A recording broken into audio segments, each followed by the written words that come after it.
Very good morning to all of you. Students, in this video we are going to discuss question answers of chapter 6 of geography, that is major crops and major crops and agriculture development.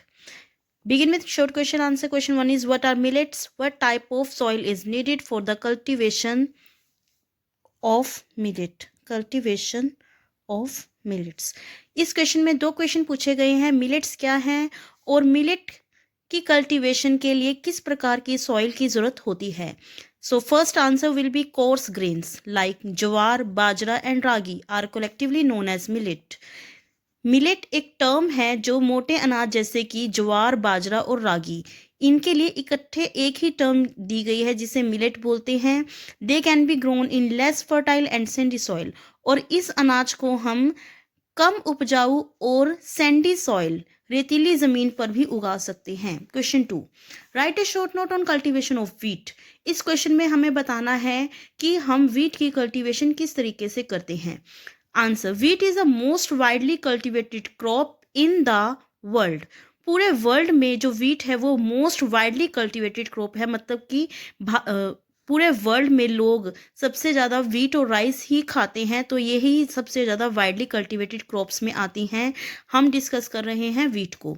It requires moderate temperature of around 15 degree Celsius and rainfall about 75 centimetre during growing season and bright and sunny weather at the time of harvest. बच्चे, जब भी हम किसी crop की cultivation की बात करते हैं तो हमें उसकी सॉइल डिस्कस करनी है, उसका टेम्परेचर डिस्कस करना है और रेनफॉल डिस्कस करनी है. Then we will discuss the areas in the world and in India. तो हमें ये 3-4 टॉपिक्स को कवर करना होता है क्वेश्चन में. It requires moderate temperature. अगर हम टेम्परेचर की बात करें तो टेम्परेचर कैसा चाहिए इसको उगाने के लिए? मॉडरेट. और रेनफॉल कैसी चाहिए? 75 centimetre during growing season. Growing season का मतलब है जब हमने गेहूं को बोया है, उस समय हमें रेनफॉल चाहिए 75 सेंटीमीटर. और जब उसके हार्वेस्टिंग का टाइम है तब हमें कैसा वेदर चाहिए? ब्राइट एंड सनी, धूप वाला मौसम चाहिए जिससे कि फसल पक जाए और सुनहरे रंग की हो जाए. It grows well in drained loamy soil. अगर हम सॉइल की बात करें वीट की कल्टीवेशन में तो कैसी सॉइल चाहिए? ड्रेन्ड लूमी सॉइल चाहिए एंड ब्लैक सॉइल.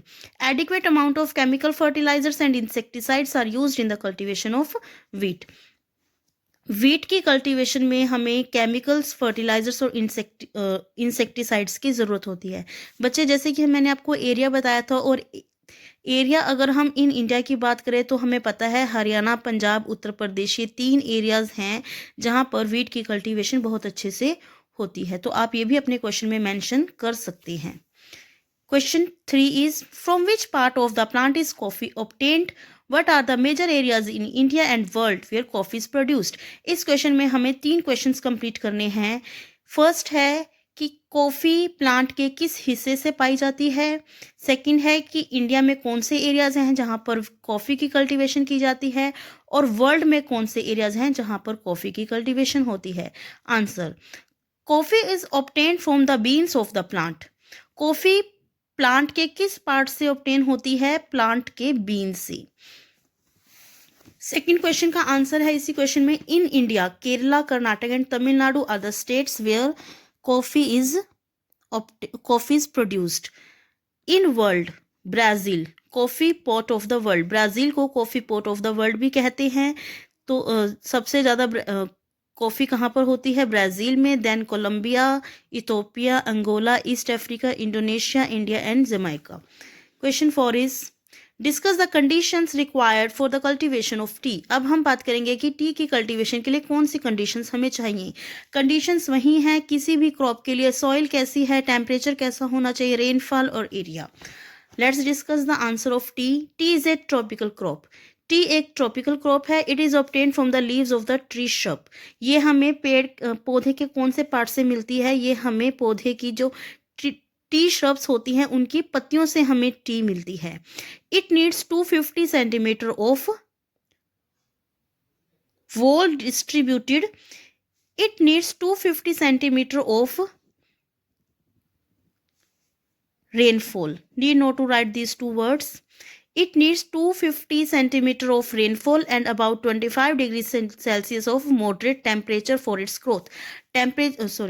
रेनफॉल कितनी चाहिए इसको ग्रो करने के लिए? 250 सेंटीमीटर, और टेम्परेचर कैसा होना चाहिए? Moderate, that is 25 degree Celsius. Hill slopes are best suited for tea plantation. और कौन से एरियाज में ये वेल ग्रो करती है? हिली एरियाज में, जहां पर हिल स्लोप्स होती हैं. The plantation are very well managed on scientific lines. इसकी प्लांटेशन वेल मैनेज्ड होती है और साइंटिफिकली इसे ग्रो किया जाता है. अगर हम इंडिया में टी की स्टेट्स कवर करें, कौन से स्टेट्स में टी कल्टीवेट होती है, तो एरियाज हैं. First is Assam, second is West Bengal. You can include these things in your question if you want to include. Long question answers are: first is give a brief account of geographical factor necessary for rice cultivation. Also mention the names of rice producing areas in India and the world. इस question में हमें discuss करना है rice cultivation के geographical factors कौन से हैं, और हमें इंडिया और वर्ल्ड में जो राइस प्रोड्यूसिंग एरियाज हैं उनके नाम बताने हैं. Answer is geographical factors necessary for rice cultivation are: it is a main crop cultivated in hot and humid region, especially tropical and sub tropical region. कौन से एरियाज में ये कल्टीवेट की जाती है? हॉट एंड ह्यूमिड एरियाज में, जो है वर्ल्ड में ट्रॉपिकल और सब tropical areas. Around 23.5 degree north and 23.5 degree की जो बेल्ट है नदर्न एंड सदर्न हेमिस्फीयर में, वहां पर राइस कल्टीवेट की जाती है. It needs 150 centimetre of rainfall. Rainfall कितनी चाहिए राइस के लिए? 150 सेंटीमीटर. हाई टेम्परेचर चाहिए 25 degree Celsius. It requires stagnant water and clayey soil. इसके लिए क्लेई सॉइल चाहिए और खड़ा हुआ पानी चाहिए. Major rice producing areas in world: China is largest producer of rice in the world, followed by India, Indonesia, Bangladesh and Vietnam. सबसे ज़्यादा राइस होते हैं चाइना में, then India, Indonesia, Bangladesh and then Vietnam. In India Odisha, Bihar, Uttar Pradesh, West Bengal, Assam, Andhra Pradesh, Telangana, Tamil Nadu, Maharashtra, Punjab and Haryana. These are the states where rice is cultivated. Question 2: Why is jute production concentrated in the Ganga Brahmaputra delta? Jute का production Ganga Brahmaputra delta में ही क्यों किया जाता है? इसके रीजंस क्या हैं? First, jute is mainly cultivated in the Ganga Brahmaputra region in Ganga Brahmaputra delta in India. Why? It needs 150 to 200 centimeter of rainfall and about 30 degree Celsius of high temperature for its growth. इसकी growth के लिए हमें rainfall कितनी चाहिए? ज़्यादा rainfall चाहिए, जो कि 150 to 200 सेंटीमीटर के अराउंड. और टेम्परेचर कैसा चाहिए? High, that is 30 degree of Celsius. Warm and wet climate of the area is best suited for its growth. Ganga and Brahmaputra जो डेल्टा का जो क्लाइमेट है वो है वार्म एंड वेट, और warm and wet climate is best suited for its growth. The fertile alluvial soil of the flood plains and deltas are ideal for jute farming because they are renewed by annual flood. बच्चे, इसकी cultivation के लिए हमें fertile alluvial soil चाहिए, जो कि हमें कहाँ पर मिलती है? सबसे अच्छे से डेल्टाज में और फ्लड प्लेन्स में. फ्लड प्लेन्स भी वहीं पर बनते हैं जहाँ पर गंगा और ब्रह्मपुत्र का डेल्टा बनता है. तो इसीलिए ये गंगा ब्रह्मपुत्र डेल्टा में जूट की कल्टीवेशन की जाती है, क्योंकि यहाँ पर एनुअल फ्लड से, हर साल जो यहाँ पर बाढ़ें आती हैं उनसे वो मिट्टी रिन्यू हो जाती है. Question 5: compare an average farm in India and the USA. इस क्वेश्चन में हमें एक फार्म को डिस्कस करना है. इंडिया में जो एक फॉर्म है, एग्रीकल्चरल फॉर्म है, उसकी क्या कंडीशंस रहती हैं, और यूएसए में अगर एग्रीकल्चरल फार्म है तो उसकी क्या कंडीशंस रहती हैं. Average farm in India. Average farm in India is very small in size. India में जो भी एग्रीकल्चरल फार्म होते हैं वो छोटे साइज के होते हैं. To get minimum output from a small land, subsistence और इंटेंसिव एग्रीकल्चर इज फॉलोड. क्योंकि यहाँ पर एग्रीकल्चर फार्म का जो साइज है वो काफ़ी छोटा होता है, तो वहाँ से मैक्सिमम आउटपुट प्राप्त करने के लिए क्या करते हैं, वहाँ पर सब्सिस्टेंस और इंटेंसिव एग्रीकल्चर की जाती है. Most of the operations are perform through manual labour.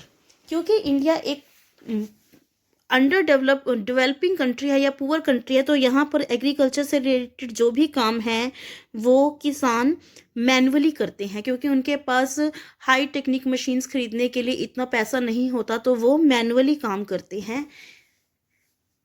Use of pesticides and HYV seeds is limited. India में पेस्टिसाइड्स और HYV सीड्स का जो यूज़ है वो लिमिटेड है। रीज़न बीइंग इंडिया के जो फार्मर हैं उनका साइज ऑफ प्लॉट बहुत छोटा होता है और वो पुअर होते हैं कि वो हाई टेक्निक जो एग्रीकल्चर से रिलेटेड है उनको परचेज नहीं कर पाते हैं। Agriculture is mainly dependent on the monsoon. India में इरिगेशन फैसिलिटी इतने अच्छे से डेवलप नहीं है, तो यहाँ पर जो एग्रीकल्चर है वो मेनली डिपेंड करती है मानसून पर। और मानसून का क्या मिजाज है भारत में वो आपको सभी को पता है कि कभी ये अनटाइमली होता है, कभी इनसफिशिएंट होता है और कभी इतना ज़्यादा होता है कि फ्लड्स आ जाती हैं, जिससे कि एग्रीकल्चर पर अफेक्ट पड़ता है। Most of the farmers are illiterate and at the mercy of the money lenders. ज़्यादातर फार्मर्स क्या हैं, इलिटरेट हैं और वो मनी लैंडर्स की दया पर ही निर्भर रहते हैं। उनके पास इतना अपना खुद का पैसा नहीं होता, तो वो पैसा कर्ज पर लेकर हाई रेट ऑफ इंटरेस्ट के चक्कर में पड़ जाते हैं। An average farm in USA. अब हम डिस्कस करते हैं यूएसए का एवरेज फार्म कैसा होता है। Land is abundant and cheap. USA में लैंड बहुत ज़्यादा है और सस्ती है, due to which size of the land holding is large, about 250 hectare. तो यहाँ पर क्या है, लैंड का साइज बहुत ज़्यादा हो जाता है, 250 हेक्टेयर के around. Extensive farming is practised here. Commercial farming is practised. Most of the produced is sold. जैसे कि हमने पढ़ा था कि इंडिया में इंटेंसिव फार्मिंग होती है, इसी तरीके से यूएसए में इसके अपोजिट एक्सटेंसिव फार्मिंग होती है, मतलब लार्ज स्केल पर फार्मिंग होती है।